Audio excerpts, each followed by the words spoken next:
Right. So, when I say Shabbat Shalom, the title is and how to keep it. This is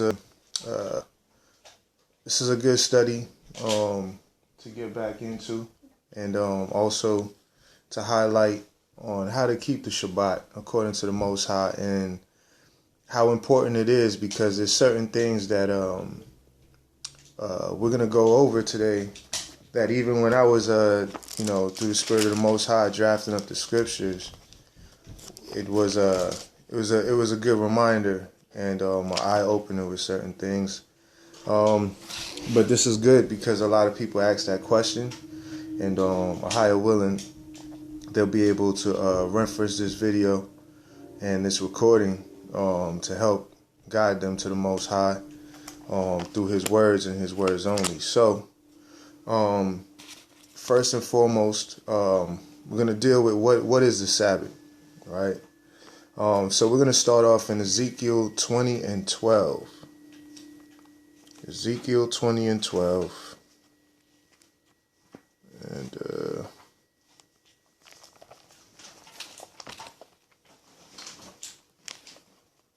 second.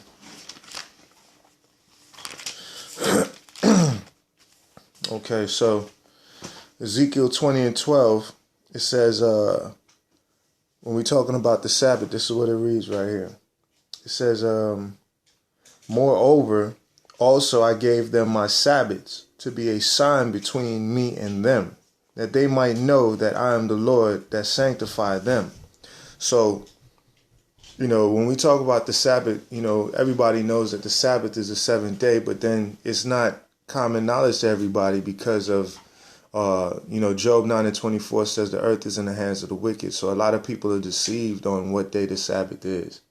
Some people are, some really God-fearing people that go to church on a Sunday thinking that they're keeping the Sabbath of the Most High, when in fact the Bible says contrary. The day has never changed. Malachi 3 and 6, it says, I am the Lord, I change not. So we're going to tap into, the distinctions of the Sabbath, what it is and how important it is, right? So according to Ezekiel 20 and 12, it is a sign between us and Him, all right?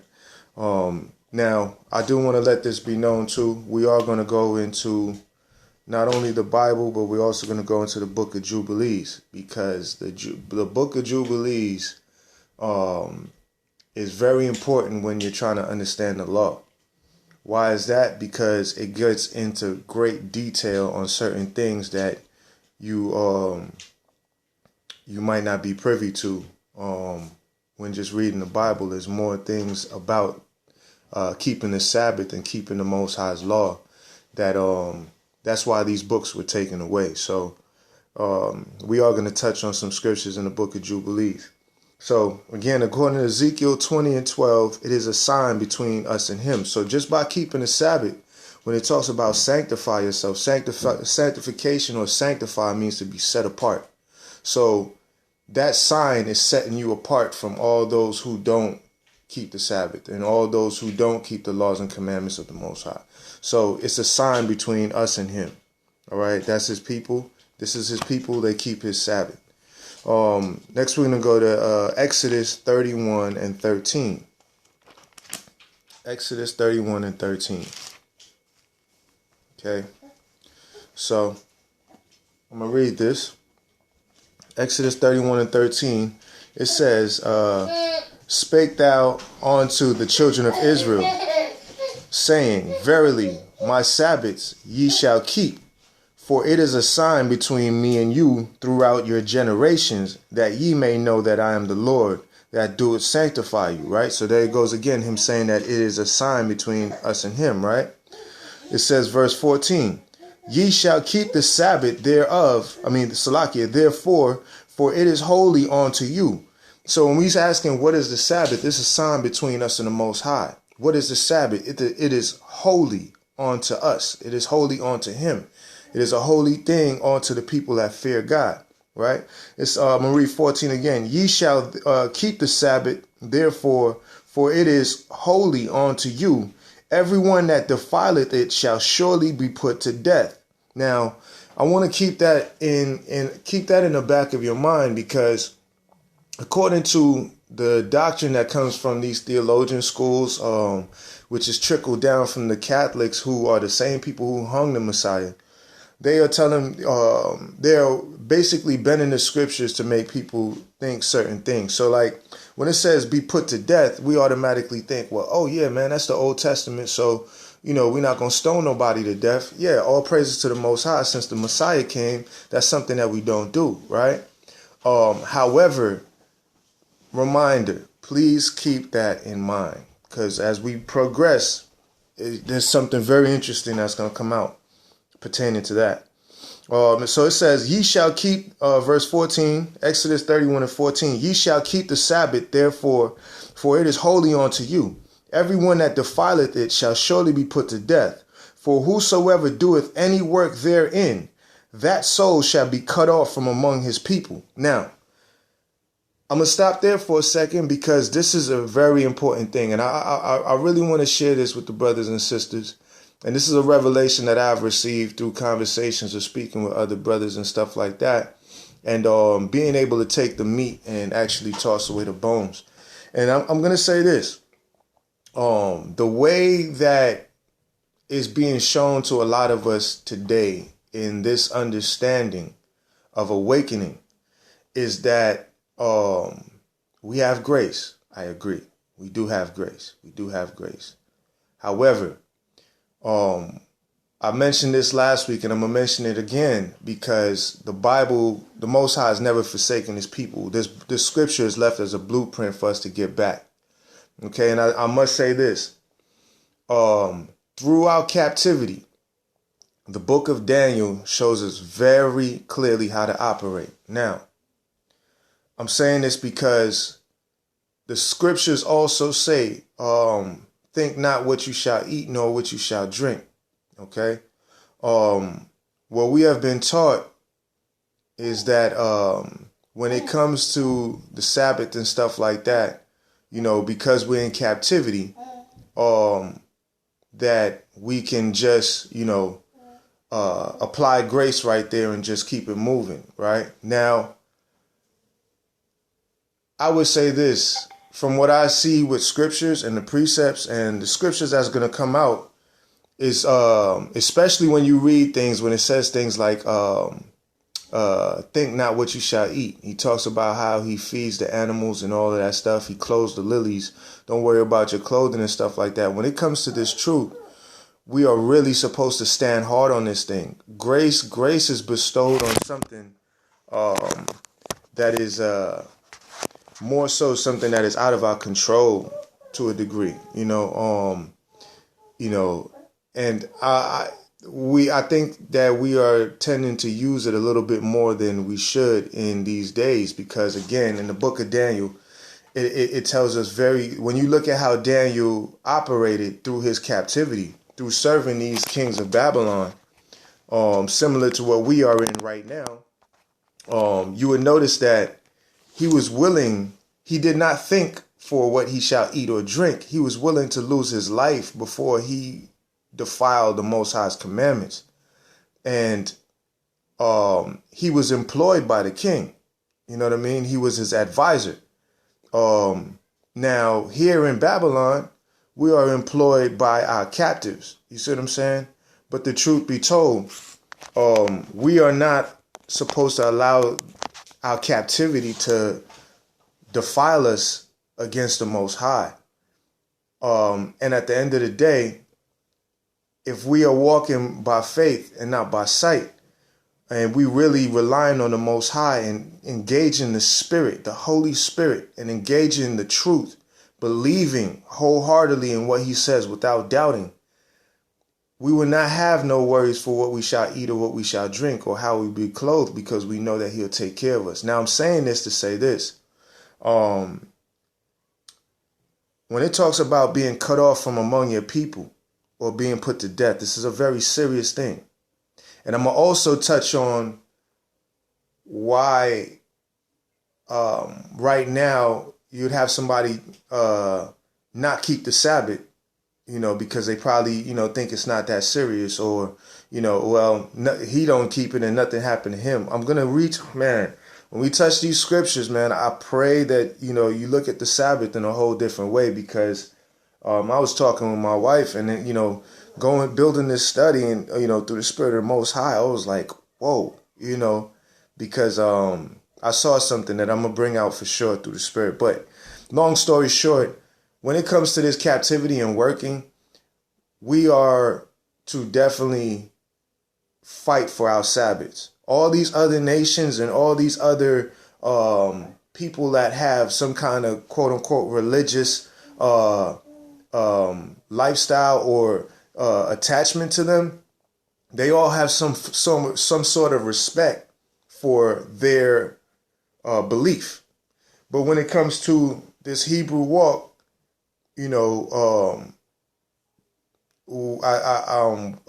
would like to say that we are probably flexing the grace a little bit beyond what it was meant to be. And I'm going to say this because Daniel went to the lion's den before he refused to before he broke the commandment of the Most High.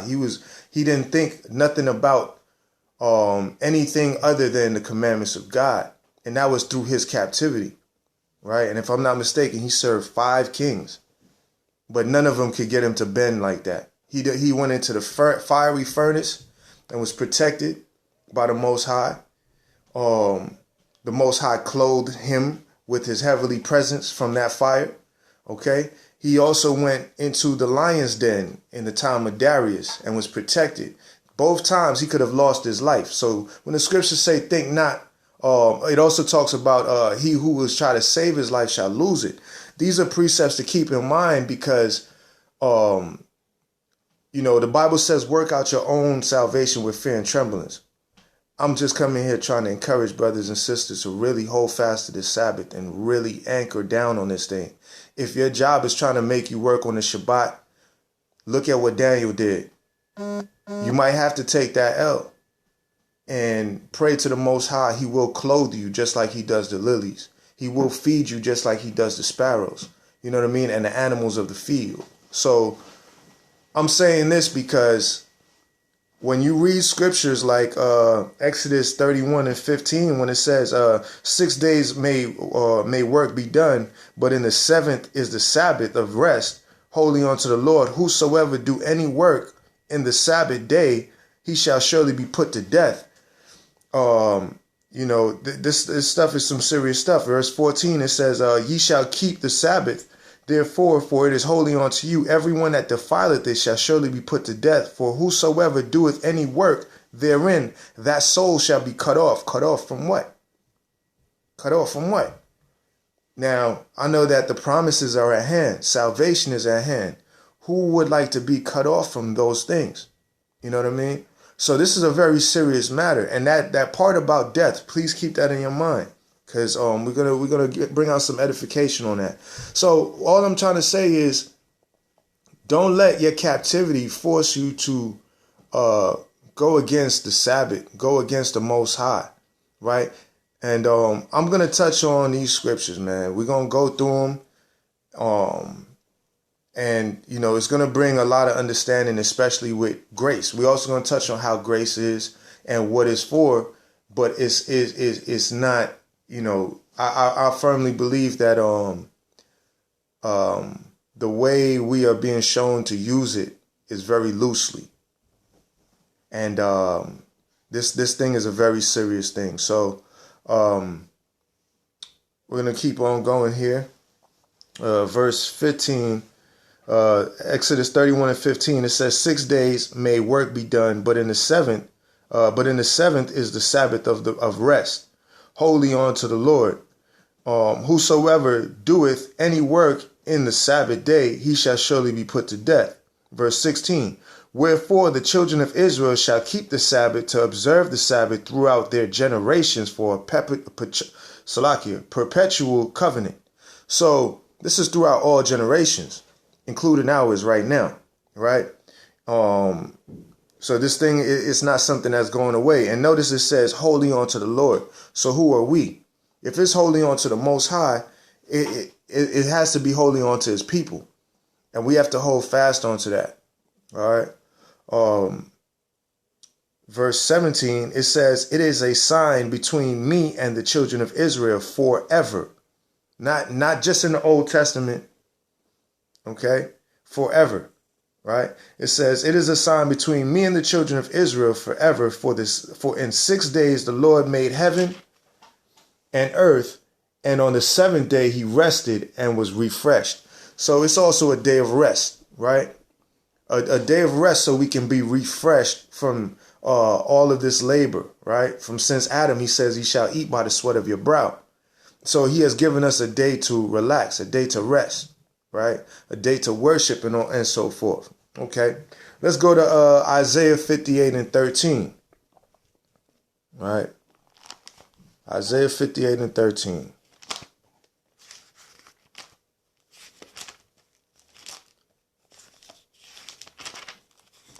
Also in the Apocrypha, give another example of how when he says, he that shall seek his life shall lose it and so forth. You look in the Apocrypha with the woman who had the children and they try to, cause her to go against the Most High's commandment. She was she was willing to die behind that, and she did. But she's blessed in the kingdom to come because she didn't let her captivity or anything like that cause her to go against the Most High's will. And I'm saying these things because these are reference points. This is a blueprint. It's a blueprint. And what he's telling us is basically how to make the machine work, or how to make these commandments allow us to be blessed. Right? So we can't put carnal thoughts before a spiritual walk. You know what I'm saying? Now, whatever you do from here after this study, that's between you and the Most High. But, our job is to proclaim the truth. And the truth is that grace is more so for situations that are out of our control, or situations that are overwhelmingly too much, right? But he never gives us too much we can't handle. So, and again, we're going to touch on that. We're going to touch on that. So right now we're in Isaiah 58 and 13. And as always, I'm open for reproof. Always open for reproof. Okay. But I'm going to speak through the scriptures. All right. Isaiah 58 and 13. It says, if thou turn away thy foot from the Sabbath, from doing thine own pleasure on my holy day, and call the Sabbath a delight. So what is the Sabbath? The Sabbath is a sign between us and the Most High.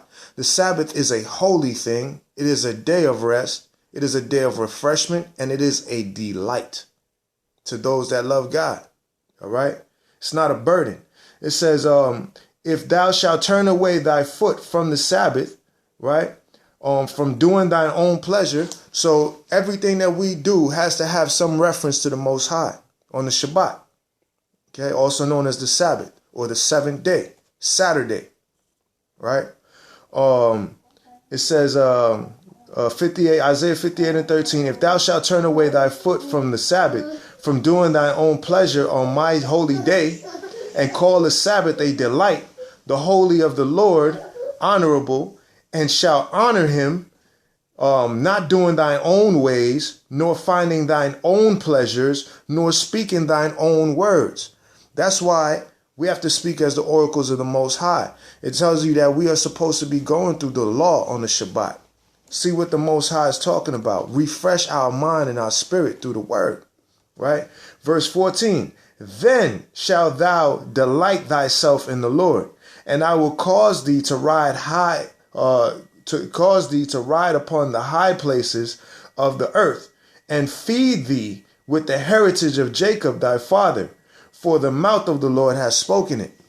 So by us keeping the Sabbath, calling it a delight, allowing it to be a day of rest and a day of worship, right? That we honor the Most High. And it is set up as a sign between us and him. There's blessings behind this thing, right? Okay. Let's go to Exodus 20 and 8. All right. We all know this, right? We know this. And if you don't, all praises to the Most High, right? And if you do know this, all praises to the Most High, right? You get all praises. So this is Exodus 20, right? This is where you find the 10 commandments, okay? So we're going to deal with the commandment of the Shabbat, also known as the Sabbath or the seventh day, okay? It says right here, remember the Sabbath day. So what is it? It's something to remember, something to keep in your mind, something to be acknowledge when it's coming, right? When it's here. It says, remember the Sabbath day to keep it holy, right? 6 days shall thou work, shall thou labor and do all thy work. But the seventh day is the Sabbath of the Lord thy God. In it thou shalt not do any work, thou nor thy son, nor thy daughter, nor thy manservant, nor thy maidservant, nor thy cattle, nor thy stranger that is within thy gates. Okay, so no work is supposed to be done on the Shabbat. Okay, that's what the Shabbat is. It's a day of rest. Verse 11, for in 6 days the Lord made heaven and earth, the sea and all that is in them, and rested the seventh day. So if the Most High rested on the seventh day, after he finished all creation, and he rested with no work, how come we can apply grace and just pop it in there and say we're going to work on the Shabbat too, right? But he's saying something very clear here. His ways are higher than ours.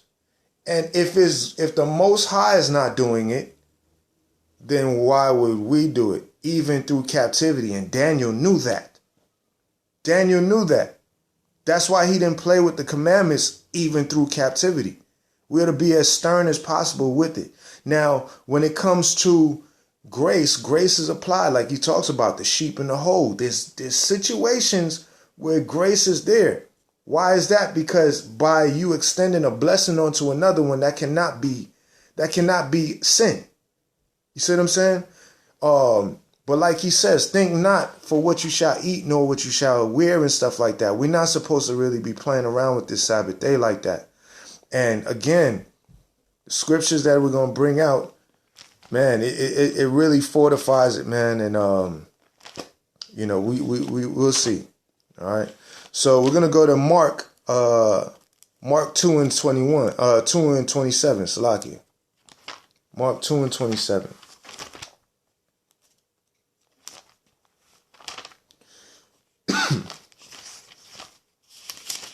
All right. So again, the title of this study is What is the Sabbath and How to Keep It. Right. But I must say, man, when you look at, I believe it's Proverbs 20 and 16, it says, a man that wandereth out of understanding from the way of understanding shall remain in the congregation of the dead. Keep that in mind, because again, like it says, he shall be put to death. Our minds are only thinking of the stoning, and that's it. Christ came, so no stoning. Is that where it ends? Is the question we need to ask ourselves.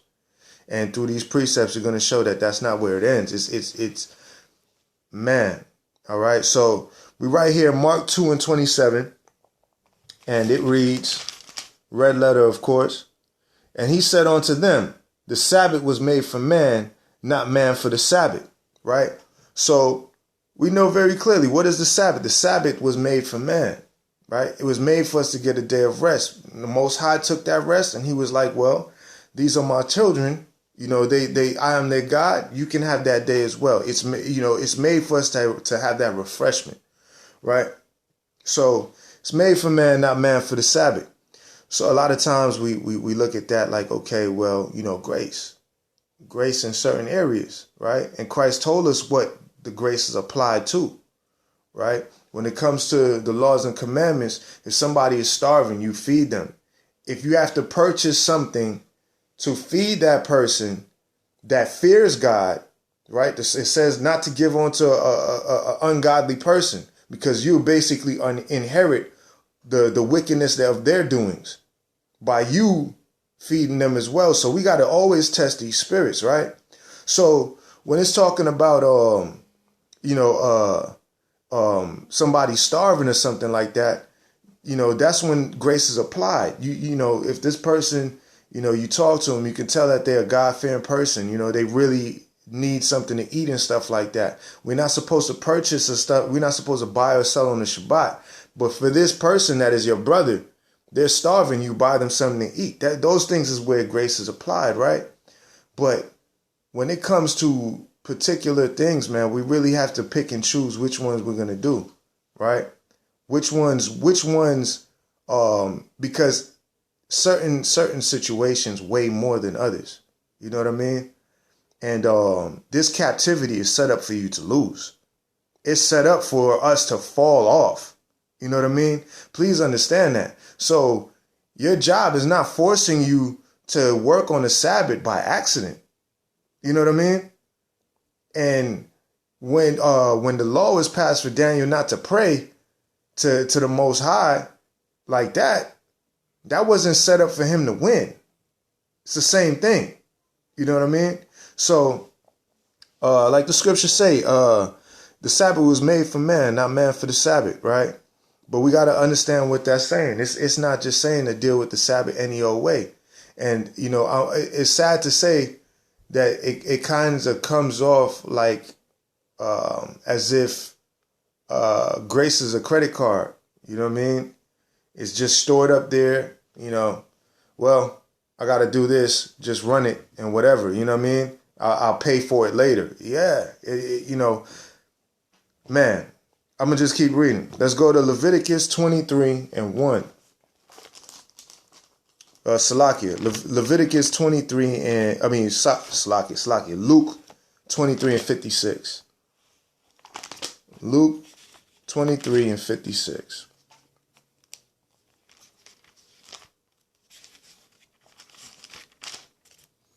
All right. Again, I'm open for reproof, and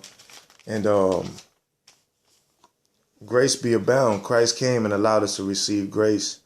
But this stuff is it's a fearful thing to fall into the hands of the Most High, man. I must say, he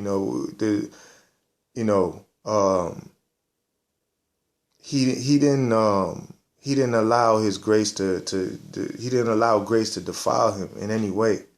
You know what I mean? He didn't allow the Roman persecution to defile him in any way. You see what I'm saying? So we just got to look at these things, man. Right now we're in Luke 23 and 56. Right? And I'm saying this because there's certain things that is shown or taught that, we have to really seek out and pray for and for more understanding for ourselves. You know what I mean? Luke 23 and 56, it says, and they returned and prepared spices and ointments and rested on the Sabbath day according to the commandment. So the Sabbath is also a commandment. Okay? We still talking about what is the Sabbath. All right? It's a sign between us and him. It is holy. It is a delight. It should be a delight to you, right? It's the seventh day of the week. It was made for man, and it is a commandment. Okay? Hold on a second.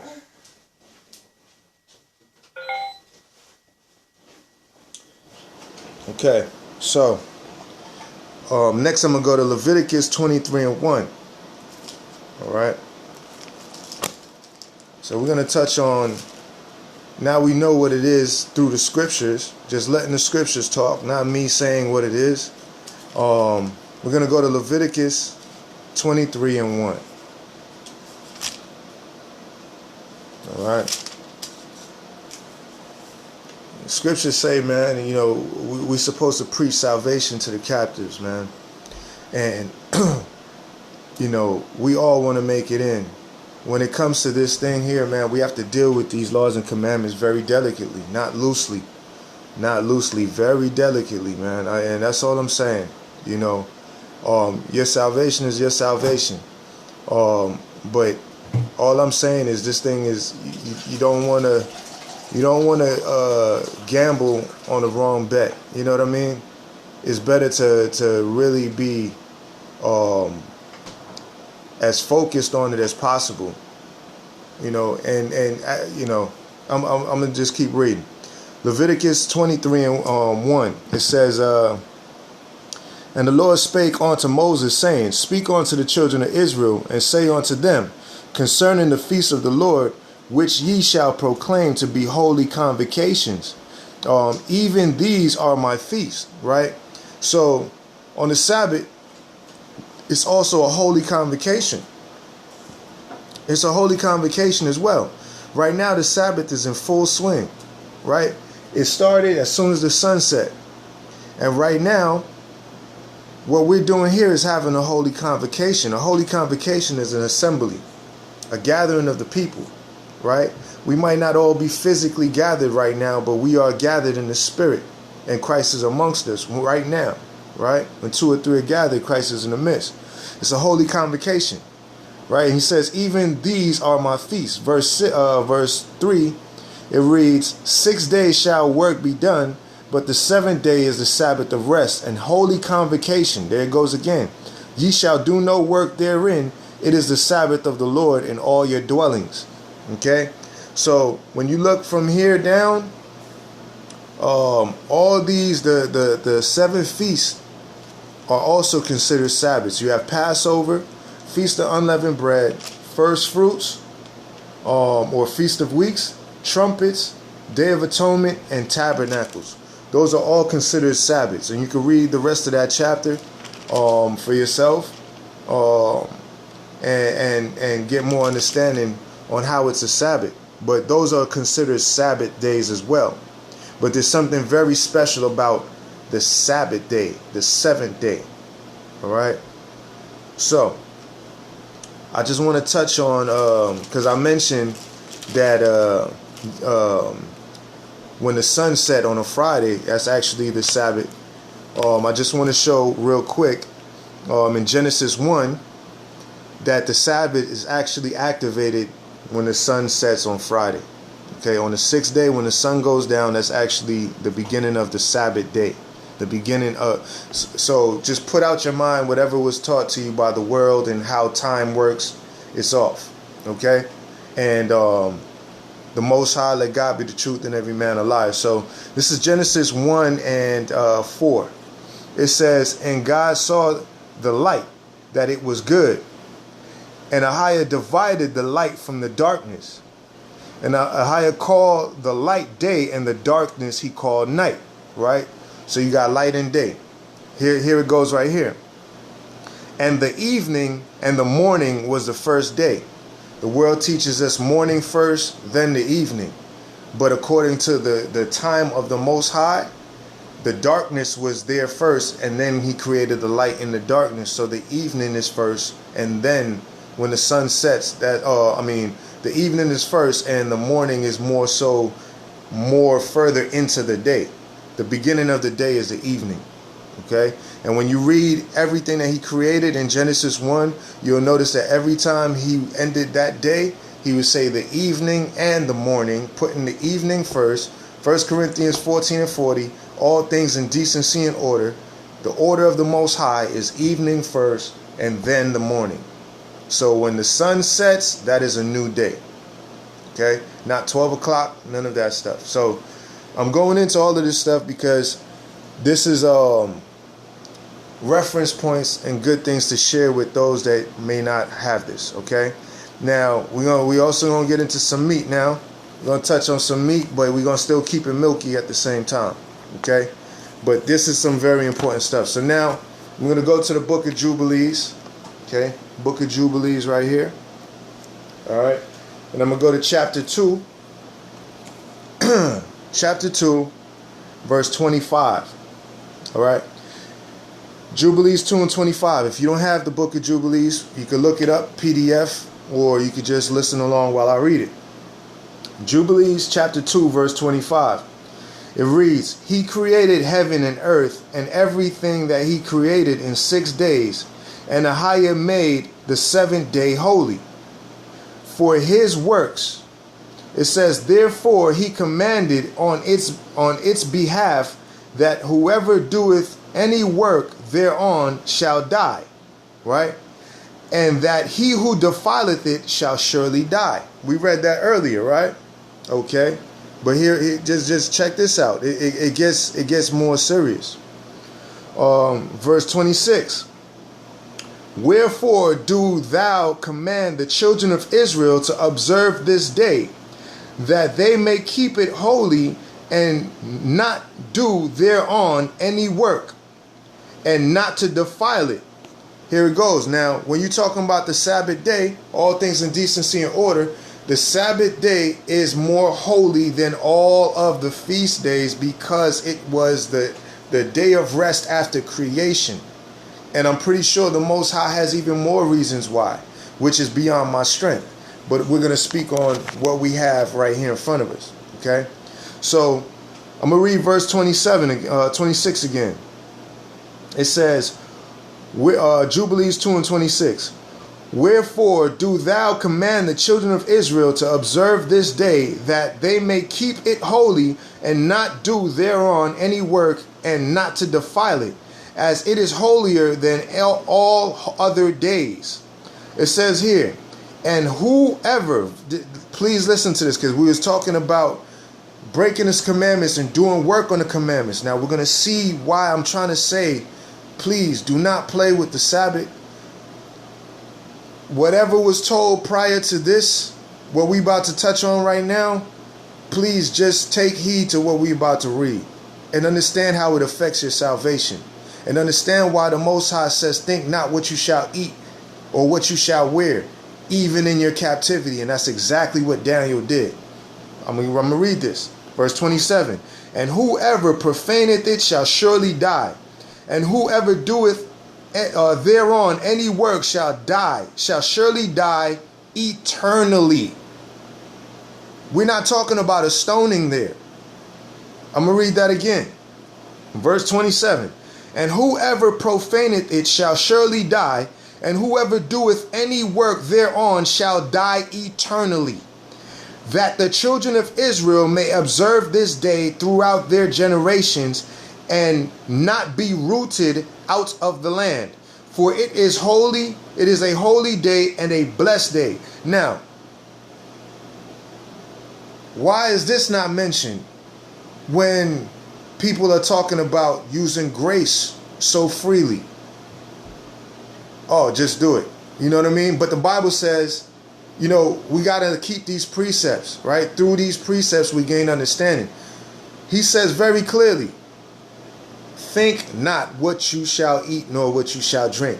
If your captivity and your captor is causing you to break the Shabbat, understand what we just read here. I'm going to read it one more time, right? Verse 27. I'm going to start from 26, because it is holier than all days, including the feast days. The Sabbath is the top of the chain. It says here, wherefore do thou command the children of Israel to observe this day, that they may keep it holy, and not do thereon any work, and not to defile it, as it is holier than all other days. And whoever profaneth it shall surely die, and whoever doeth thereon any work shall surely die eternally. So it's not talking about stoning there. Okay? It says that the children of Israel may observe this day throughout their generations, and not be rooted out of the land, for it is holy, it is a holy day and a blessed day. Now, I'm also touching on some other things that is pertaining to that too, that it's beyond my strength. So I'm gonna mention it. I'm gonna bring it out. We're gonna touch on it, and you know, pray for more understanding. But I'm kind of seeing something there. But anyway, I'm mentioning this because, again, this was an eye opener for me, because you know, I've read this before, but going back to it and reading it again, and seeing what's going on there when it's talking about eternal death, not a stoning, that's something to definitely keep in our minds. So early in the study, I was talking about how, you know, you might have people that don't keep the Sabbath, and they just think it's okay, right? Or, well, nothing happened to me now, or nothing happened to this person or to that person. But understand, from what we see in here, it's talking about dying eternally. That's your soul, being destroyed. All right, so we're going to keep going. So now I'm going to go to, so when we're talking about what is the Sabbath, it is holier than all days, including feast days. It is the highest of all days, period. All right, so now we're going to go to Psalms 147 and 19, right? So we're going to start talking about how to keep it, how to operate in it, because now we know what it is. We touched on what it is and the importance of it, right? And, all I'm trying to do is provoke on the good works. You know what I'm saying? You don't have to, hey, I'm nothing but a brother just trying to, be a servant unto my people, man. So, if you don't take heed to what I'm saying, that's between you and the Most High. I'm nobody but a speck of dirt. And I'm just reading from the Bible, reading from the scriptures, reading from the word and the blueprint that's left for us. All right, so in no way am I trying to tell anybody what they should do. What I'm saying is, I'm not even saying anything. I'm actually reading from the book. All right, so Psalms 147 and 19. And again, I'm always open to reproof and correction because I fear God. Okay, so please, if you got something that I'm off on, please help me out. Okay, it's invited. All right, so this is Psalms 147 and 19.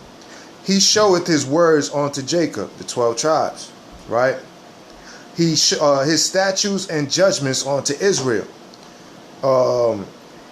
He hath not dealt so with any nation. He has not dealt with any other race or any other family of the earth like he has dealt with Jacob. Jacob is the 12 tribes of Israel, right? All 12 tribes, which are the so-called minorities this day. When you read Genesis 49, you look at it prophetically, you can identify the people.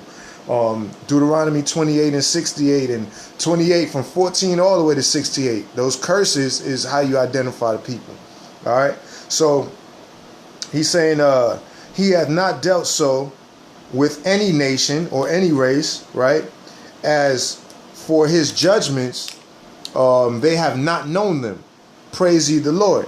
So give thanks to the Most High for him allowing us to even have this Sabbath, right? For allowing us to be a part of this situation. Right, so his laws were given to Israel. So when you see people of another nation that might not even acknowledge the Sabbath, right? You might have, probably an Asian friend or something, or even people that are of the 12 tribes that don't even know they are, that's not keeping the Sabbath. Understand, one, they probably don't know who they are. A lot of our people really don't know who they are, right? Hosea 4, it says, my people are destroyed because of lack of knowledge. We need to know who we are as a people and understand our position with these laws and commandments. So his laws were given on to Israel. I'm going to go to Romans 9 and 4, right? Because when he gave those laws to us, there's something we are supposed to do with that since Christ came, right? Christ came and we are to show and teach the other nations how to keep the commandments of the Most High, right? Israel, or also known as Jacob, or the 12 tribes of Israel, are to be a light unto the world. A light with what? With the righteousness of the Most High, the laws and commandments of the Most High, right? So this is Romans 9 and 4. So when we were given these laws and commandments according to and statutes according to Psalm 147, we're supposed to do something with it. Romans 9 and 4, it says, who are Israelites, to whom pertaineth the adoption and the glory and the covenants and the giving of the law. So these laws was given on to us, to the Most High, and he has allowed us to get into these scriptures and learn and understand what it's saying and the commandments and how we're supposed to move, and we're supposed to teach the other nations how to do it. If I'm not mistaken, I believe it's Isaiah 14 where it tells you that basically it balls up, and I'm gonna just give a summary of what that portion is talking about. It's letting you know that the earth is out of control because the children of Israel is not giving the laws to the people. You see what I'm saying? But like he says, in the last days he shall pour out his spirit, and knowledge shall be increased. So we waking up right now. But when we get the laws of the Sabbath, the laws and commandments that we have to keep, we are to spread the word, right? Because whether you are Israelite or a Gentile, when salvation is at hand, everybody has to serve the Most High the way he wants it done, which was shown unto Israel. Okay, so Psalms 147, he gave the laws and commandments to Israel.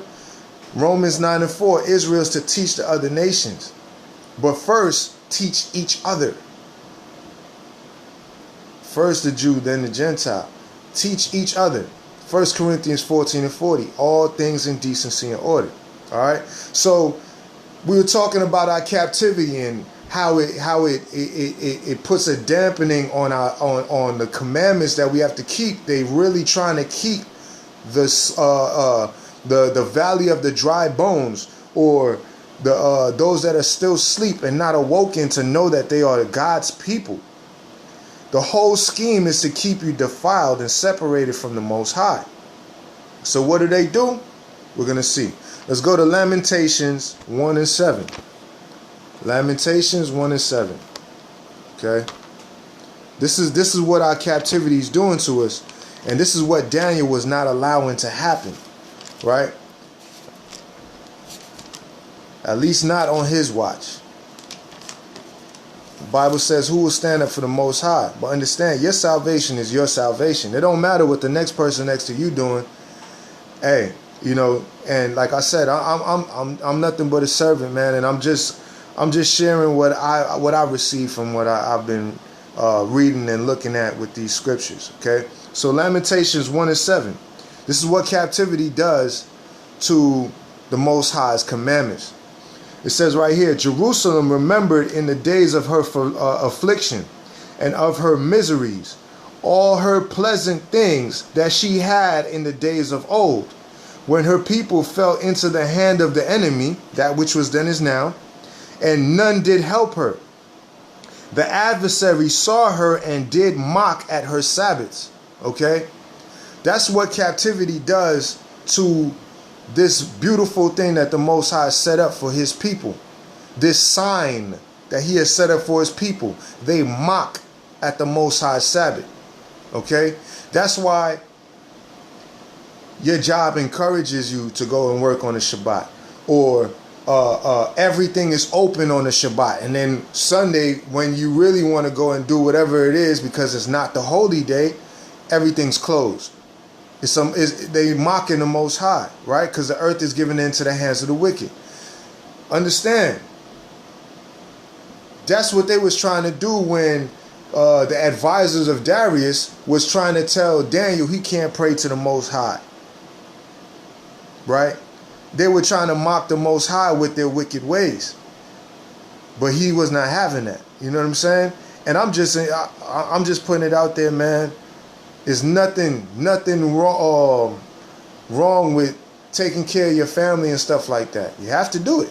It says that if you do not take care of your children, you're worse than an infidel. You know what I'm saying? But at the end of the day, we are not supposed to let our captivity break us away from what we know we're supposed to be doing. That's all I'm saying. Whatever you choose to do with that information, that's between you and the Most High. Everything I'm saying is with love and with the utmost fear of the Most High. Okay? So, captivity mocks at her Sabbaths. He mocks at the Most High Sabbaths. Okay? He mocks at the Sabbaths of Jerusalem. All right? The children of the Most High. I got a quick scripture that I want to reference to this real quick. I'm going to go to Jeremiah 5:26. All right? They mock at the Sabbaths of the Most High. Jeremiah 5:26.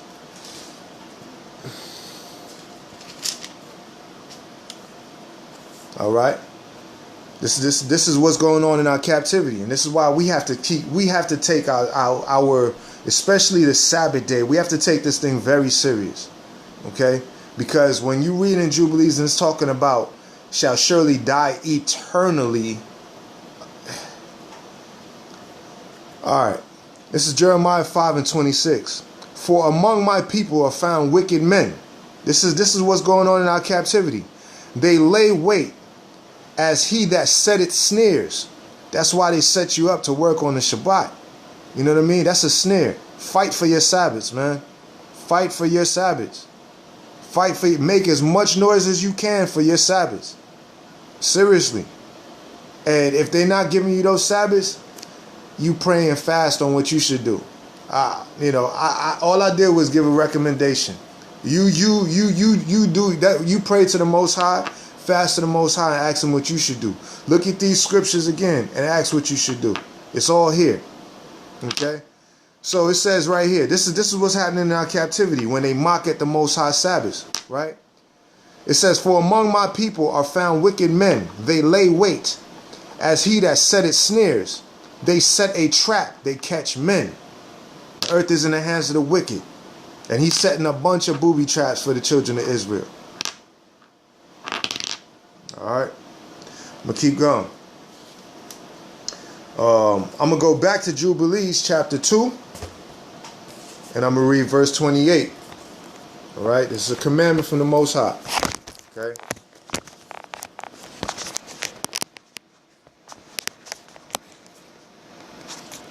One second here. Alright. Jubilees chapter 2 verse 28. It says, and everyone who observeth it and keepeth Sabbath thereon from all his work will be holy and blessed throughout all days, like unto us. Like unto who? Jacob and his sons. Jacob, the 12 patriarchs. Jacob, go back even further than that. Abraham, Isaac, and Jacob. Right? We'll receive the same blessings, those type of blessings. This Sabbath is a very big thing. It's not something that we just play around with. You know what I mean? It's very important that we really acknowledge this. And yes, there's nothing wrong with,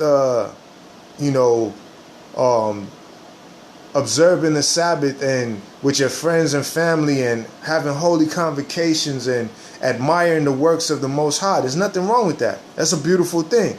But it has to circle back to the Most High. It can't be about what we trying to do. You know what I mean? So, so keep it and be blessed, according to Jubilees 2 and 28. All right? So I'm going to go back to Mark. So now we touching on keeping the Sabbath, right? So Mark 15 and 42. Mark 15 and 42. These are the boundaries that's set for us with the Shabbat. Okay? There are boundaries here. Okay? Mark 15 and 42.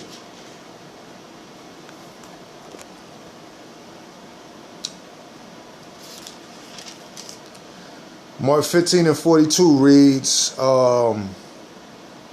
and now when the evening was come, notice, right? Listen, when the evening was come, because it was the day of preparation, that is the day before the Sabbath. So the day before the Sabbath is the day of preparation. Okay? So you have 6 days to do everything you need to do. But that one day belongs to the Most High. All days belong to him. But that one day he's set apart. Okay, from all the other ones. So why am I coming here? Because Friday, according to Scripture, is the day of preparation. Everything is supposed to be handled at least by Friday. You got a whole week to do that. But whatever little things you have to finish up before the Sabbath kick in, before the sun completely set, you have to do it on Friday. Okay? You could throughout the week, you could get everything you need. You could actually prep Sunday if you want to. But what I'm saying is, biblically, Friday is considered the day of preparation because it's the day before the Sabbath. All right. So Friday is the day of preparation, according to the Bible. All right. So we're going to go to Exodus 16 and 22. Again, what is the Sabbath and how to keep it? Okay. Exodus 16 and 22.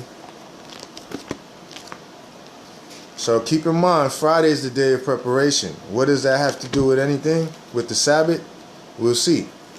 All right. Everything that you need to do has to be done before Saturday, before the 7th day. Okay. So Exodus 16 and 22. And that reads, and it came to pass that on the 6th day they gathered twice as much bread. Why? Why did they gather twice as much bread? Because Friday was the day of preparation, right? I'm gonna read that again. And it came to pass on that on the 6th day, the 6th day is Friday, right? They gathered twice as much bread, 2 omers for 1 man. And all the rulers of the congregation came and told Moses. Verse 23. And he said unto them, this is that which the Lord has said. Tomorrow is the rest of the holy Sabbath unto the Lord. Now, I'm going to start that verse again because this is not what I'm saying. This is one of those verses that is thus say the Lord. Okay? Verse 23. And he said unto them, this is that which the Lord hath said. Tomorrow is the rest of the holy Sabbath unto the Lord. Bake that which ye shall bake, which ye will bake today. What day? The day of preparation. And seethe that ye will seethe. Seethe means to cook. And that which remaineth over, lay up for you to be kept until the morning. So on the day of preparation, you are to bake whatever you want for the Shabbat and cook whatever you want for the Shabbat. On the day of preparation, Exodus 16 verses 22 to 23. These are the boundaries set. Thus say the Lord. Okay? So, people ask things like, well, I've heard things like, and this is within the Hebrew community, things like, well, leave the oven on all night and you could just warm up your food. Now, for myself, you might feel a little different. For myself, from my understanding, if you put something in the oven and it is warming it, it is baking. I could be wrong, right? But if I'm wrong, I'm open to correction. But for myself and my own salvation, I'm not baking anything. Because an oven and a stove is 2 different things. What do you do with an oven? You bake. And whatever is put in there, even if it's already cooked and you put it inside there, the heat is baking it. That's why if you don't cover it, it gets burnt. Right? So, again, whatever you choose to do with that information, that's on you. And seething means to cook. So, and that's what you do on the stove top. So these 2 different compartments are used for 2 different things. So thus say the Lord. So I'm just bringing that up because these are the kind of things that actually circle around the Hebrew community. And thus say the Lord. You know what I mean? So I'm going to just leave that there. Whatever you choose to do with that information, you do with that, right? But we're going to link up the precept right now, right? Exodus 35 and 3. Again, what is the Sabbath and how to keep it according to the Most High? Okay, Exodus 35 and 3. It reads. Now notice he say not to cook, not to bake. You need an element to do these things. I'm going to just read. 35 and 3. Exodus 35 and 3. Ye shall kindle no fire throughout your habitation upon the Sabbath day. Okay. Ye shall kindle no fire throughout your habitation upon the Sabbath day. Thus said the Lord. These is his scriptures. Okay? So let me start from 31 just to show that this, you know, it says, Slakia, 35 and 1. And Moses gathered all the congregation of the children of Israel together and said unto them, these are the words which the Lord had commanded, that ye should do them. 6 days shall work be done, but on the 7th day there shall be unto you a holy day, a Sabbath of rest. Whosoever doeth work therein shall be put to death. We seeing what type of death he's talking about there. It's not only speaking of a stoning. Okay. Verse 3, ye shall kindle no fire throughout your habitations upon the Sabbath day. So then you hear things like, well, if I turn on the light, that's a fire. Brother, I mean, I don't see that as a fire, but whatever. You know what I mean? Whatever. To me, a fire is fire, flame, burning continuously. You know what I'm saying? That's a fire. There's things talked about what the Levites did that was set up for the Levites. Every Israelite is not a Levite. Just putting that out there. All right. So, and also there's scriptures that talk about, there's certain things about, what the Levites did. Again, that was for the Levites. So we're just touching on all these things. Again, this is information that's coming from the Bible, from the Most High's mouth. Whatever you choose to do with it, that's between you and the Most High. All right. But just bringing it out. Nehemiah. We're going to go to Nehemiah 13 and 15. Okay. Again, what is the Sabbath and how to operate on it? So we found out we're not supposed to cook. We're not supposed to bake. We're not supposed to kindle or ignite any fires on the Shabbat. Okay. Kindle or ignite any fires on the Shabbat. All right. So that's what it is. Nehemiah 13 and 15. And here we go. Nehemiah 13 and 15. And this is talking about the restoration of the Sabbath. Okay, under the watchful eye of Nehemiah. Okay, it says here, in those days saw I in Judah some treading wine presses on the Sabbath. Okay, so he saw some people working on the Sabbath and bringing in sheaves and ladding asses, as also wine, grapes, and figs, and all manner of burdens. We read earlier we're not supposed to bring any burdens in, right? We're not supposed to be dealing with no burdens, no kind of work on the Shabbat. Which they brought into Jerusalem on the Sabbath day. And I testified against them in the day wherein they sold victuals. Victuals is food, provisions and stuff like that, you know, stuff that you use to prepare, to cook your food, and, you know, what people are called sides or stuff like that, right? Anyway, verse 16, it says, there dwelt men of Tyre also therein, which brought fish and all manner of ware, and sold on the Sabbath unto the children of Judah in Jerusalem, Slakin. Verse 17, it says, and I contended with the nobles of Judah, and said unto them, what evil thing is this that ye do, and profane the Sabbath day?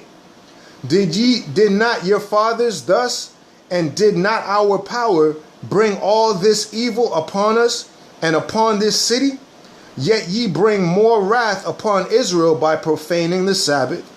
Okay, so he's talking to the men of Judah, the people of Judah, and letting them know, listen, these guys are setting up and selling and all kind of stuff. You know, you're bringing more curses to us. All right, we're not supposed to do that. We're not supposed to buy or sell on the Shabbat. All right, verse 19. And it came to pass that when the gates of Jerusalem began to be dark before the Sabbath, all right, he says, I commanded that the gates should be shut, and charged that they should not be open till after the Sabbath.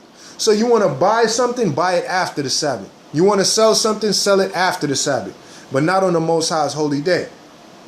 Okay, so what he did was before the day of preparation was finished, In other words, when the sun was setting on Friday, he shut the gates to Jerusalem. He shut the gates. All right. And when it was over, he opened it back up. Now y'all could do what y'all, you know, you want to sell, you want to buy, go ahead. But not on the Sabbath. Okay. Where we at here? 19, it says, and it came to pass that when the gates of Jerusalem began to be dark before the Sabbath, I commanded that the gates should be shut and charged that they should not be opened till after the Sabbath. And some of my servants set I at the gates, that there should no burden be brought in on the Sabbath day. So the merchants and sellers of all kinds of ware lodged on the without Jerusalem once or twice. So these people were real adamant on selling these things on the holy day, on the Sabbath, right? So Nehemiah peeped them out, like, you know, what y'all doing over there, right? It says, then I testified against them and said unto them, why lodge ye about the wall? So why hang out around here, right? Y'all trying to defile the Most High's people. Why are y'all sitting here when we not supposed to buy or sell on the Sabbath? He says, then I testify against them and said unto them, why lodge ye about the wall? If ye do so again, I will lay hands on you. For that time forth came they no more on the Sabbath day. So he ran them off. You know what I'm saying? That was the zeal that he had. You're not going to profane the Most High's day. Okay? And you know, this stuff, this is real powerful, man, because even when you're working on the Sabbath, right? If you're working on the Sabbath, you always hear the terms, especially when you have a job that is a career or something like that. They'll normally tell you things like, well, you got to build your brand or something like that, right? So when you're building your brand, you're selling yourself. You understand? Basically, how much are your services worth? That's what a job is. You're providing your services and selling it to somebody, and they pay you for your services. So even when you work on the Shabbat, you're pretty much doing the same thing that we're reading about right now. Again, open for reproof, right? Verse 22, Salakia. It says, and I commanded the Levites that they should cleanse themselves and that they should come and keep the gates to sanctify the Sabbath day. Remember me, O my power, concerning this also, and spare me according to the greatness of thy mercy. All praises to the Most High. So we're not supposed to buy or sell on the Shabbat neither. All right. I'm going to go to Jubilees. And then after I touch on this Jubilees verse, we're also going to tackle, I got a couple more verses here. It's going to be pretty swift, right? We're going to tackle the Shabbat in the New Testament, because according to the Christian churches and theologian schools and all kind of stuff, the Sabbath was something of old or something like that. You know, it changed or something. You know what I mean? Malachi 3:6 says, I am the Lord, I change not. Okay? The scriptures also say that the Messiah or the Mashiach he is the Lord of the Sabbath. So if he's the Lord of the Sabbath and Malachi 3:6 say, I am the Lord, I change not, then who changed it? Or did it change at all? Or are your oppressors mocking the Sabbath? Are your oppressors setting up snares to catch men? Understand what's going on here. And even a pastor that's lying is setting a snare. Ask him what scripture is that. Tell him to prove it to you. There's nothing wrong with that. Tell him to prove it to you. All right? Sanctify the Most High in your heart. And be willing to give every man an answer according to the hope that is within you. According to the book of Peter. All right? So we're going to get Jubilees 50:6. Now, I'm bringing this up because, again, Jubilees has a lot of information about the Shabbat.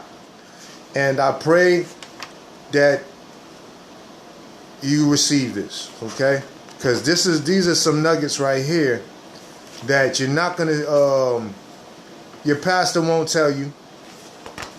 And I'm not even too sure if some of Yasharala discuss these things amongst each other.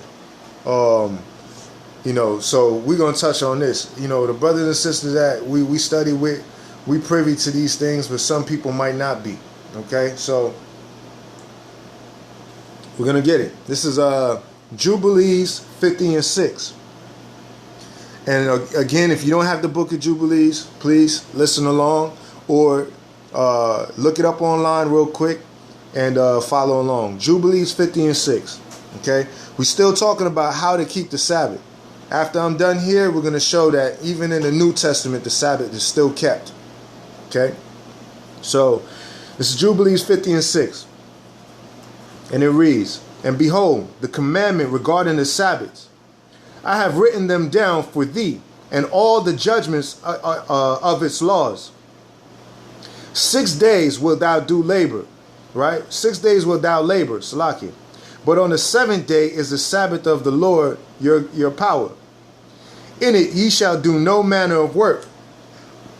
Ye and your sons and your menservants and your maidservants and all your cattle and the sojourner also who is with you." So when you have people that come to your house, even if they come to your house, they are to keep the Sabbath within your home because you fear God and they're under your roof. So they have to fall in line with those laws and commandments too when they're in your home. Period. And if they're not liking that, or they're not feeling it, or they think you're being strict, hey, just let them know, that's how it is here. And, you're free to come back at another time, I guess, if you're willing to let them come back to your home. But don't let nobody, defile your home neither. You know what I mean? So it says, "And the sojourner also who is with you." Okay, verse 8. "And the man that doeth any work on it shall die." We read what death is talking about. It's not only talking about stoning. Okay, it's talking about death eternally too. "Whoever desecrated that day, whoever lieth with his wife, or whoever saith he will do something on it." So I'm going to pause for a second. On the Sabbath day, according to the book of Jubilees, you're not to have relations with your wife like that. It's not saying you can't kiss her or anything like that, but you're not supposed to have intercourse or those type of things with your wife on the Sabbath. It's not about you or your wife on the Sabbath. It's about the Most High. Okay? And that will be considered your own pleasures. Con. So, verse 8, it says, "And the man that doeth any work on it shall die. Whoever desecrated that day, whoever liveth with whoever lieth with his wife, or whoever saith he will do something on it, that he will set out on a journey thereon in regard to buying or to any buying or selling, and whoever draweth water thereon, which he had not prepared for himself on the 6th day, the day of preparation, and whoever taketh up any burden to himself on the 6th day, and whoever taketh carry it out of his tent or out of his house shall die." So, I'm gonna mention this, man. We know that when Christ came, he showed us the mercy of the commandments, right? Especially regarding the Sabbath day and dealing with burdens, because he says, if a sheep is in a hole, will you not help him out? That's a righteous thing. Again, that's a situation that that will be considered work, but it's a righteous work, right? A man has regard for his beast, right? I'm paraphrasing, of course, but you know how it is. That's in scripture. So, an animal is in a hole, or, like it says, just look at it this way. If it's a sheep and you'll help the sheep out of a hole, how much more will you help a man that is in a hole or that is in a bind on the Sabbath day? It's not unlawful to help your brother. Love thy neighbor like you love yourself on the Sabbath. So if you have to buy food for a person who doesn't have food, even though we're not supposed to buy and sell, the Messiah showed us that there's mercy there. There's grace there. because you're doing a righteous work. You are loving your neighbor like you love yourself. So understand there are boundaries with it, but if it is within the fruits of the Spirit, there is a blessing there. Okay? There's a blessing there. So remember, in Galatians 5, it says, against the fruits of the Spirit, there is no law. Right? But we know that he did give a specific law about working on the Sabbath. About working on the Sabbath. There is a law tied to working on the Sabbath. So again, that information, that's whatever you choose to do with that. But again, we touched on you're not supposed to lie with your wife on the Shabbat. Verse 9, it says here, and we, I want please understand me very clearly. I'm not saying that there's no grace towards the Sabbath day. There is, but it's particular, and it's not as broad as people think. At least from my perspective, I understand that it says the path is straight and narrow. It's not broad. So, I just got to do it. Nah, it don't work that way. It don't work that way. We are supposed to, not worry about nothing more than pleasing the Most High. Nothing comes before that. So, anyway, Jubilees 50 and 9. You shall do no work whatever on the Sabbath day, save that ye have prepared for yourselves on the 6th day. Again, Friday is the day of preparation. So as to eat and to drink and rest and keep Sabbath from all work on that day, and bless the Lord your God, who given you a day of festival. The Sabbath day is considered a feast day. Brothers and sisters, are we able to keep the feast day, the feast portion of the Sabbath without cooking? Yes, we are. What is it? It's called a picnic. You make sandwiches, bring fruit, bring juice, bring water, bring bananas, avocados. All these different things is still considered a feast. You can even cook the food the day before and set it out, leave it out. It's no good in 3 days. You leave it out, it's at room temperature. Yeah, it might not be hot, but so be it. I mean, there's people who don't have any food to eat. There you have some nice cooked food that's set aside. You eat it. Voila. You know what I'm saying? So, the Sabbath day is also considered a feast day, a festival, a holy convocation, a day of rest, a delight. It's a feast day, and it's a sign between us and the Most High. So it says, ye shall do no work whatever on the Sabbath day, save that ye have prepared for yourselves on the 6th day, so as to eat and drink and rest and keep Sabbath from all work on that day, and to bless the Lord your God, who has given you a day of festival, a holy day, and a day of the holy kingdom for all Israel is this day among their days forever. Okay, so the Sabbath is a holy day forever. All right. Verse 10, it says, for great is the honor which the Lord giveth to Israel, that ye should eat and drink and be satisfied on this festival day. Again, he's telling you can do everything. You can feast on the Sabbath day without doing anything that violates what he already said. Okay? I want to read this too, real quick. Because also, I know that sometimes it's mentioned as cooking would be considered a burnt offering, but I want to read this scripture.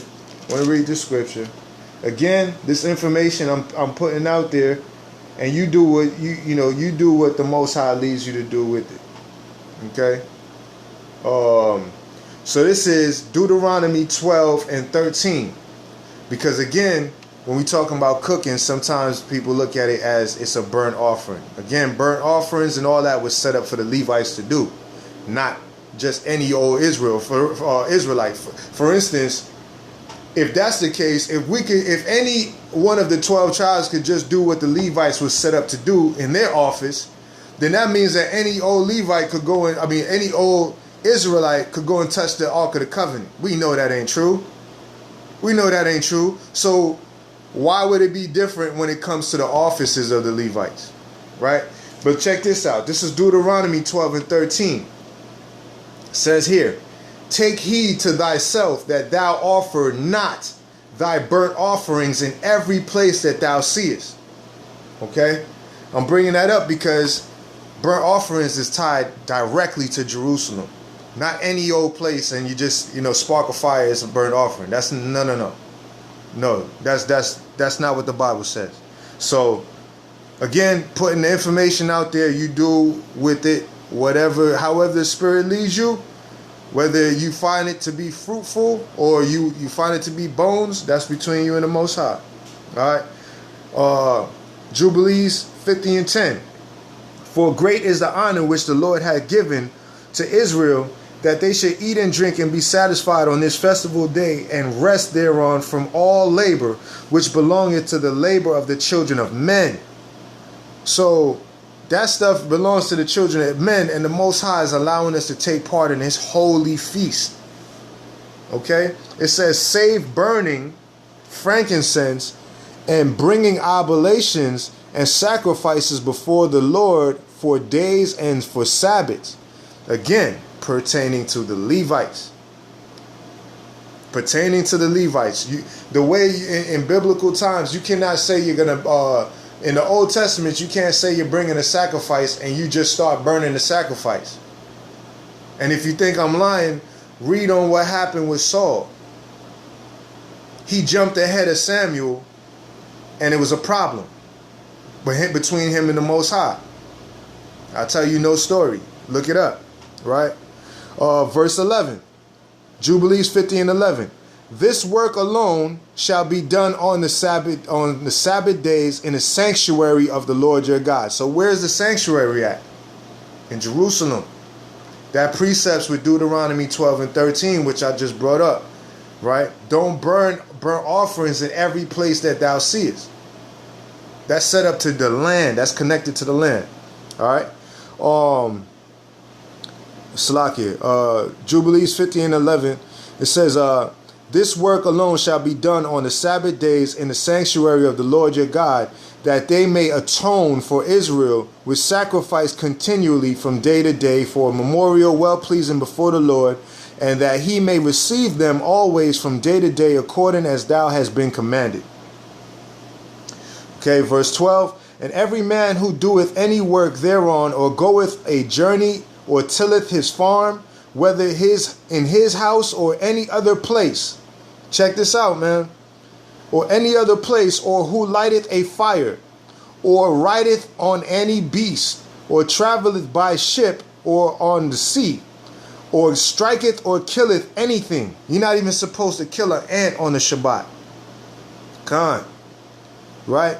Or slaughtereth a bird, or a beast, or a bird, or whoever catcheth the animal, or a bird, or a fish, or whoever fasteth or maketh war on the Shabbats. You're not supposed to have relations with your wife on the Sabbath. I'm talking about sexual relations. No. You're not supposed to cook on the Shabbat. You're not supposed to buy or sell on the Shabbat. You're not supposed to, it talks about traveling, right? You're not supposed to travel on the Shabbat. But again, if you're moving to do the work of the Most High, that is something different. For instance, if me and the brothers is like, okay, it's the Shabbat, we about to go out here and go street preach. That's work towards the kingdom. It's a form of worship to the Most High.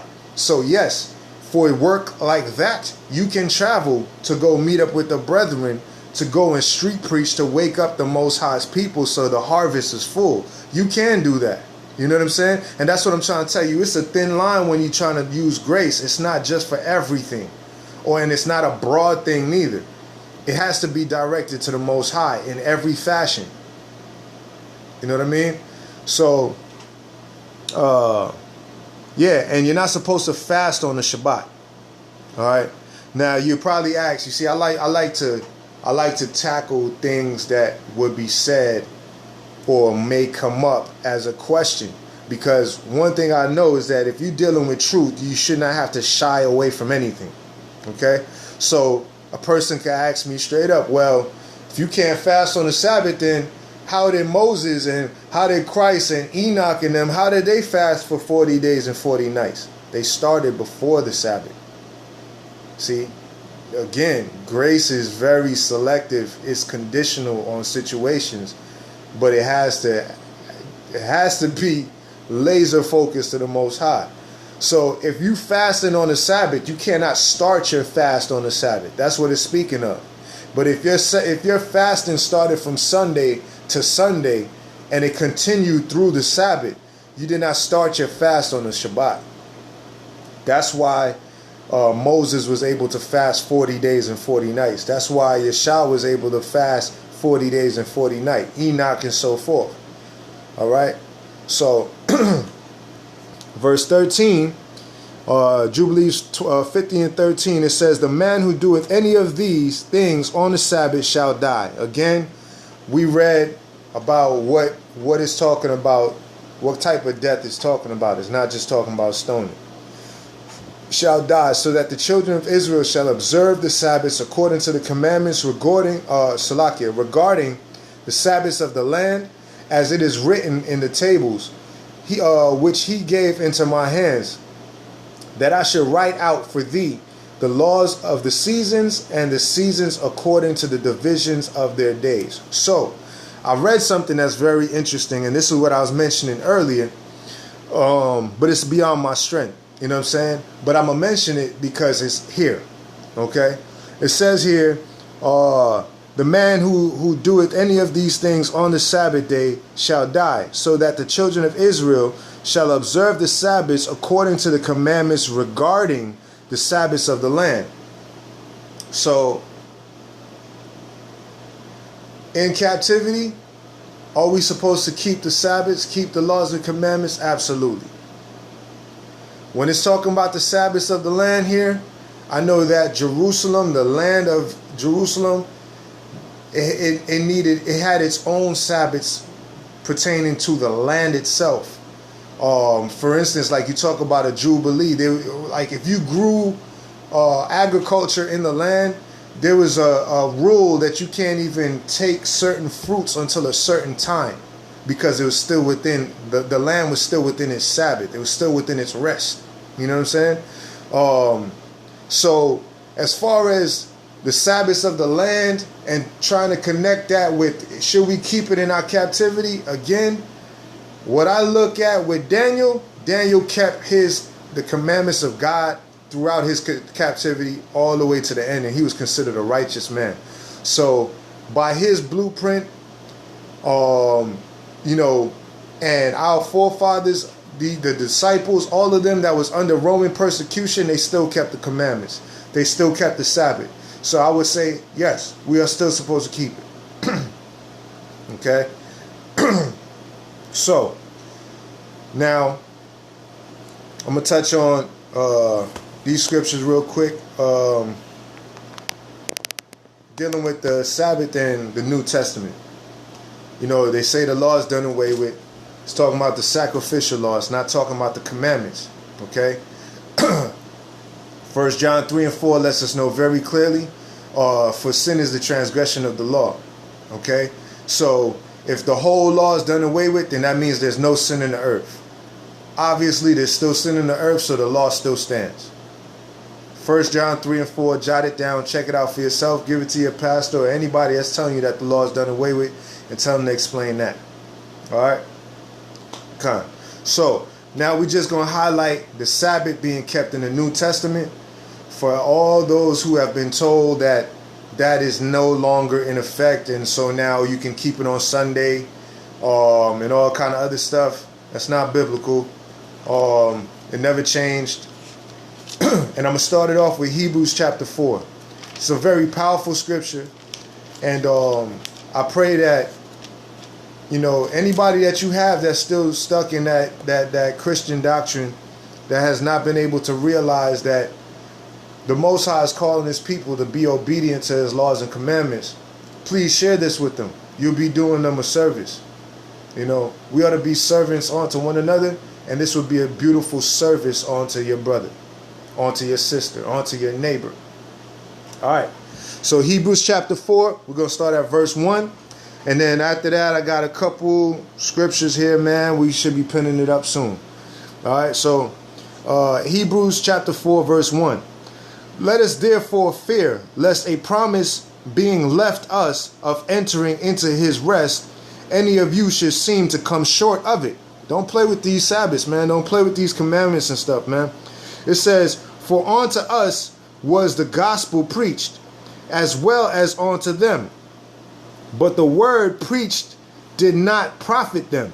Those who is talking about those who don't take heed to the truth, who's not paying attention to what's being said here, right? It says, for unto us was the gospel preached, as well as unto them. But the word preached did not profit them, not being mixed with faith in them that heard it. Okay? The law still stands. Verse 3. For we which have believed do enter into his rest. As he said, as I have sworn in my wrath, if they shall enter into my rest, although the works were finished from the foundation of the world, for he spake in a certain place of the seventh day, on this wise. And AHAYAH did rest the seventh day from all his works. And in this place again, if they shall enter into my rest, seeing therefore it remaineth that some must enter therein, and they to whom it was first preached enter not in because of unbelief. The Sabbath stands. And right now we're in the segment touching on the New Testament and the Shabbat. Sabbath in the New Testament. Okay? Verse 7. Again, he limiteth a certain day, saying in David, today, after so long a time, as it is said, today, if ye will hear his voice, harden not your hearts.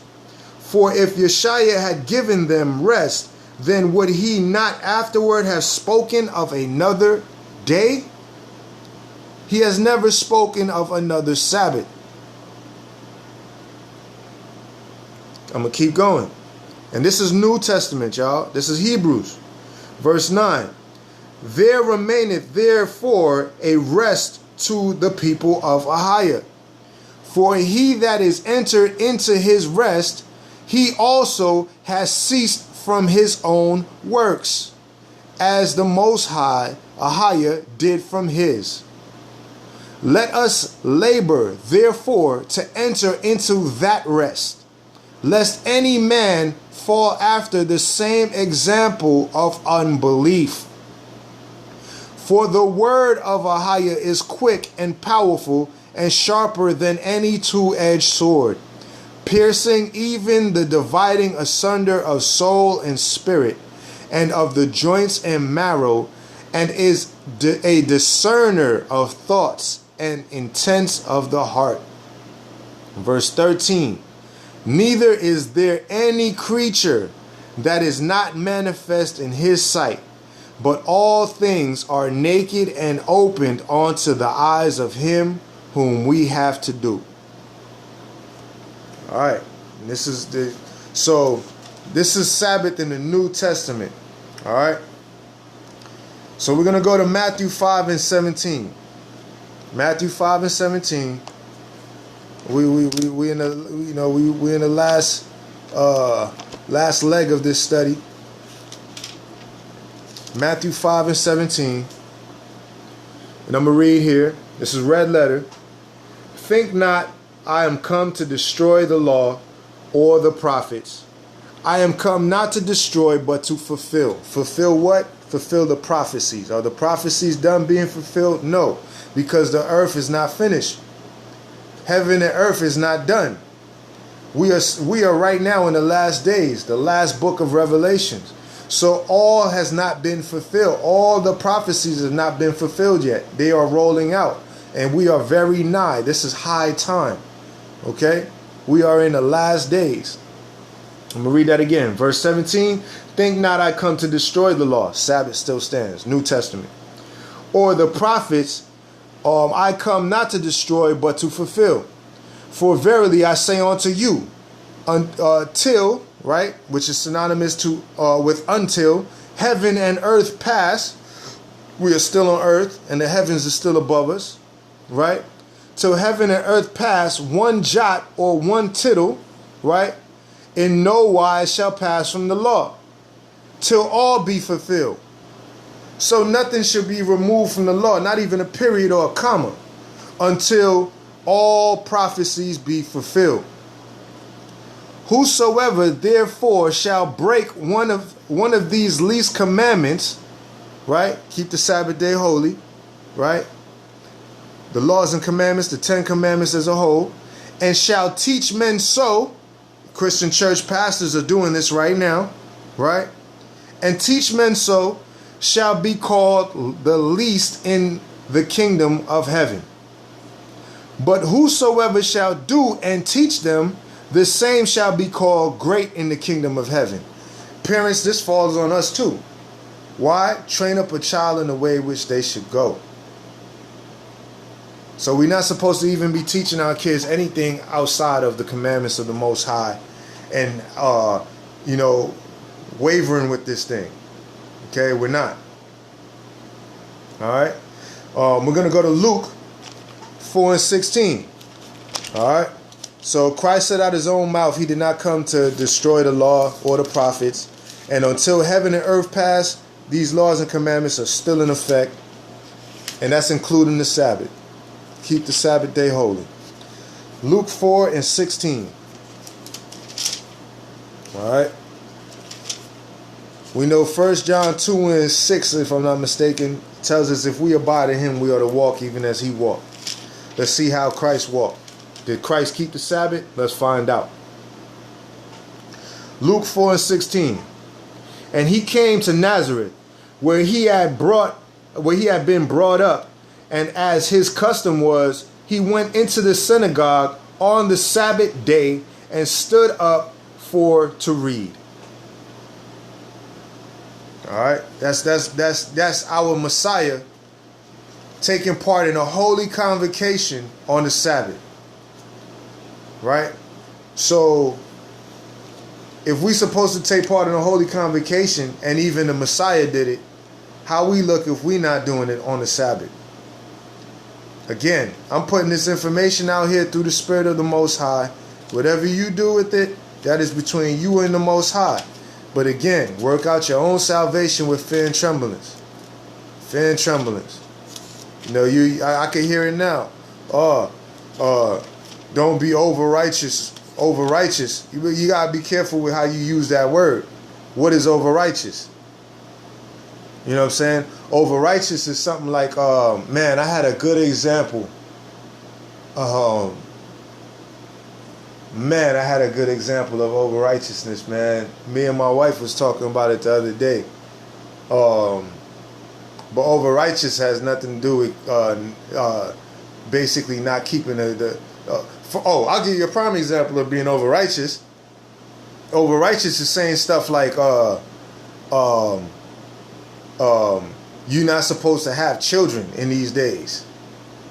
What? Where is that in the Bible? That's over righteous. It says, woe to them that give suck in those days, right? To the children that give suck in those days, or that are pregnant with child, right? Not one scripture say not to have kids. Woe is a warning. Be warned.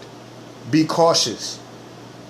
But in the Apocrypha, it tells you very clearly that he's going to allow those children that are under his covering to survive. It also tells you that the spirits that were hallowed, the souls that were hallowed from the beginning, have to come through. They have to be brought into this life how are they going to be brought into this life if it's not through birth? So stuff like that, that's over righteous. You know what I'm saying? Because there's not a scripture that says that you're not supposed to have children. He said be fruitful and multiply, and he never, that I've seen yet, say not to have children. I'm open to reproof though. Okay? Says children is his heritage. Just bringing it out. But anyway, not trying to go too far on that. But yeah, Christ preached on the Sabbath. Let me get another witness real quick. Mark 6 and 2. Mark 6 and 2. Mark 6 and 2, it reads, and when the Sabbath day was come, he began to teach in the synagogue. And many hearing him were astonished, saying, from whence has this man these things? And what wisdom is this which is given unto him, that even such mighty works are wrought by his hands? Okay, so there you go. Christ preached on the Sabbath. He was taking part in a holy convocation, in a spiritual assembly of the people. You know, we got when you dealing with Israel, a lot of times, you know, we it says knowledge puffeth up, right? As milky as the Sabbath is, the topic of the Sabbath, when you talk about the Sabbath, that should be like one of the first things you learn as coming into this truth. But a lot of things are not disclosed, like, you know, lying with your wife and fasting on the Sabbath. Certain things are not put out there right away. You know what I'm saying? So it's good to get back to this stuff. But a lot of times, Israel, you know, he says Israel, you know, is a stiff-necked people, man. You know, we are continually supposed to go back to the law and establish and reroot ourselves in the law. But a lot of times people might, I got that. You know what I'm saying? Or they have an assembly on that. I already got that down pat. I don't need to, it's cool. Don't even trip. You know what I'm saying? It's good. You know, but according to the Bible, a holy convocation. Convocate with somebody. Get with somebody. It needs to be some kind of fellowship going on. So that's just what it is, man. Even Christ did it. So ain't none of us on that level. So now, Christian church like to use Paul. What did Paul do on the Sabbath?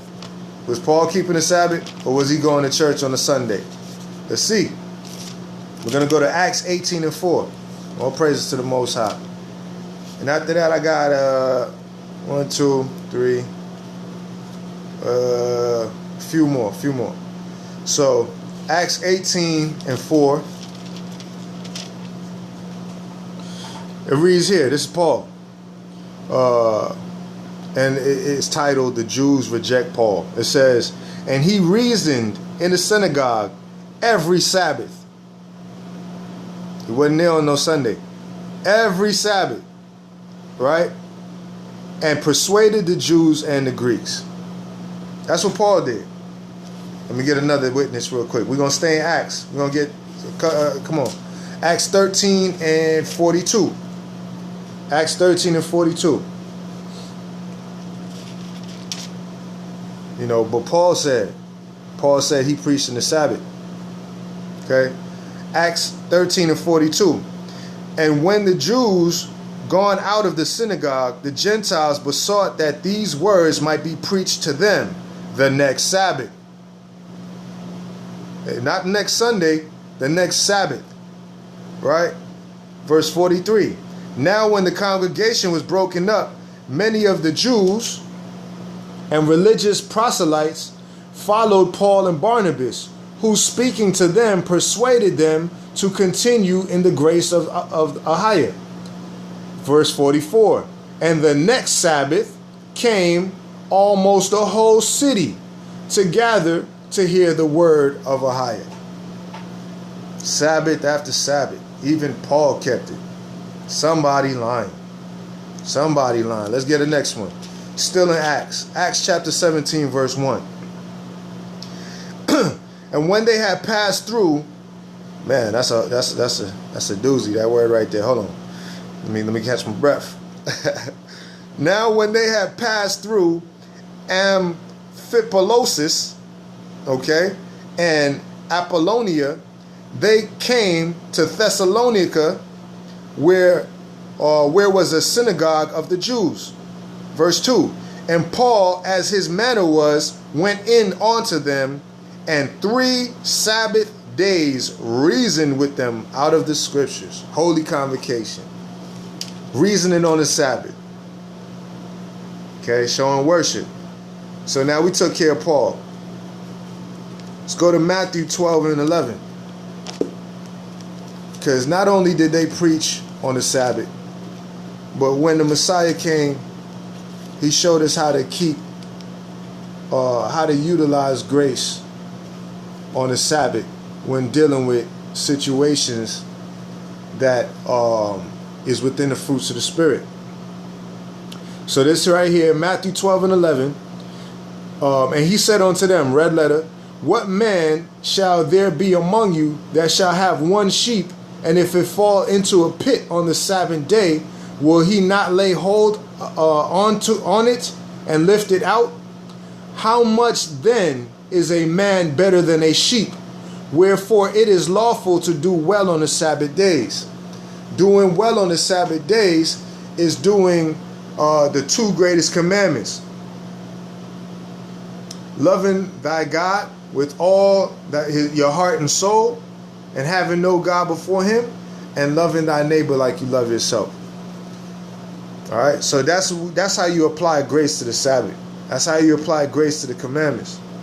Not so broad, oh, well, my captive said, and we in captivity, so, da. What did Daniel do in captivity? What can you say then against that? You know what I'm saying? Anyway, got a couple here, man, I'm going to touch on. And then we're going to bring it to an end. So I'm going to go to Mark 16 and 1. Mark 16 and 1. Okay? Because even on the Shabbat, when you're talking about the Sabbath, is a very important thing. And according to the scriptures, the Holy Messiah rose on the Sabbath day. Okay? The doctrine that's going from these Catholic churches telling people about he rose on a Sunday. Right? But what does the Bible say? Remember the time that's written in Genesis 1. The evening comes before the morning. Okay? Very important to keep that in mind. Because once you keep that in mind, you are dealing with the time that the Most High set up.